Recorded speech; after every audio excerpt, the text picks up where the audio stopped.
here's Brody Brazil. You know, watching this A's potential relocation to Las Vegas is somewhat like a divorce that's happening in slow motion. And we're already starting to see the fabric of history and traditions that's going to get cut and severed and separated. And maybe a few things actually stay in Oakland, but obviously most of it, if the team goes, will go with it to Southern Nevada. Which brings to mind something that I've thought about over time and is now starting to become a little bit more real. And it involves a certain player. I suppose this could also apply to several others in different situations and scenarios, but in this case, I'll narrow it down to one thing that would bother me in regards to a certain individual. And that is Rickey Henderson. What if there's a Rickey Henderson statue at the A's new ballpark in Las Vegas? How'd you feel about that? There's a lot to think about as it relates. Let's begin with the history of Rickey Henderson, his biography, so to speak. You should already know this. Born on Christmas Day, by the way, just turned 65 years old, but was actually born in Chicago, moved to Oakland at age 7, graduated from Oakland Tech in 1976. Now, back then, he was a two-sport star, baseball and football. I think he also did track, but couldn't, right, because of the baseball season. But his big dream was to play for the Oakland Raiders. Rickey was a running back. Rickey was a big football guy. But Rickey found out that you could probably make a lot more money and last a lot longer as a professional baseball player. So that's what he pursued. And wouldn't you know it, in keeping with the Oakland and A's theme, he was drafted by the A's in 1976. Now, he played for a lot of different teams over a lot of different years. From 1979 to 2003, I think it was 9 different teams, but 3,081 games. Oh yeah, he's also the GOAT. He's the man of steel. More than 1,400 career steals. He has 468 more than the man he passed, Lou Brock, back in 1991. I was at that game when he got 939. Raised third base over his head. A 10-time All-Star, an American League Most Valuable Player, Gold Glove winner, 3-time Silver Slugger Award winner. His A's jersey number 24 was retired by the team, and also in 2009, he became a first-ballot Hall of Famer.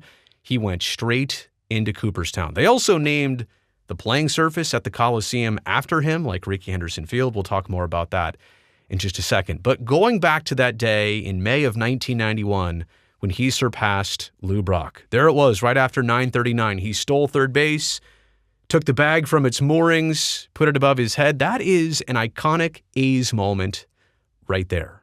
And for as much as the late 80s and early 90s will be known about the teams and the superstardom and the Bash brothers, Jose and Mark and Stu and Eck pointing at you after he struck you out, and Carney Lansford at third, and Terry Steinbach catching, and Bob Welch, also a great starter, Hendu out there in center field, and on and on and on.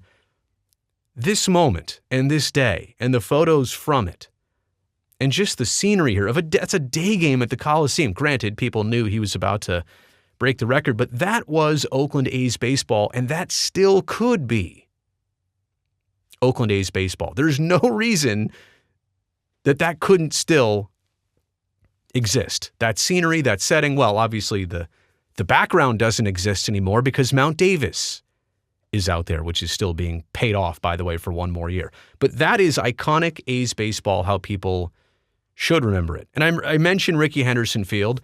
At the beginning of 2017, the team decided, okay, we need to name something after Rickey Henderson. We'll spray paint his name and this logo behind home plate for every year from now on.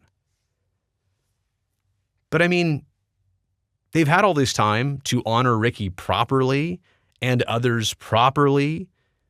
And I could go on and on. I mean, it's not just the late 80s, early 90s A's. How about the early 70s A's? Where's the statue of Sal Bando? Catfish Hunter, Reggie Jackson. There's a lot of players over the years that could have been like immortalized with a statue somewhere around the Coliseum. It's big, it's cavernous. There's plenty of room for this, but the A's have just never done it. In fact, if you remember some of their earliest renderings of Howard Terminal, there's one of them. Do you see it already? Look past the center field scoreboard. Here, I'll give you a little bit of a zoomed in shot. Yeah? Yeah, I mean, it doesn't take more than a half second to realize there's only one stance like that. Now, it's backwards. You don't run from left to right, at least from the catcher's viewpoint. Maybe that's the center field viewpoint, but that's Rickey. That posture, that stance, that's a Rickey Henderson statue that was thought out by somebody in early Howard Terminal design renderings. But they never got around to it at the Coliseum. And if this was the plan to put it here and they never get around to this, then they never did it. And I guess as you think about Rickey, his roots to Oakland, and everything that he encompasses about Oakland A's baseball, came back to the A's in 1989, mid-season, to kind of give them the afterburners to go out and win that World Series against the Giants. Like that, there's the statue. I already know what the statue is going to look like. And getting back to the whole Las Vegas side of this, here, I'll give you the cutout of the statue. There you go. There's your statue. Bronze it right now. It's just hard to digest that all of this history and tradition that was so loved, and I use air quotes there because it was never immortalized in Oakland. And now one of the first things that might happen, and I'm just saying this might happen, I don't know at all for sure that this is a thing, right? This is in the back of my mind living. This is not in real life. This has not been depicted anywhere because, well, nothing has been officially depicted as I record this video. But will there probably be a Rickey Henderson statue somewhere? You'd have to think. You really would have to think.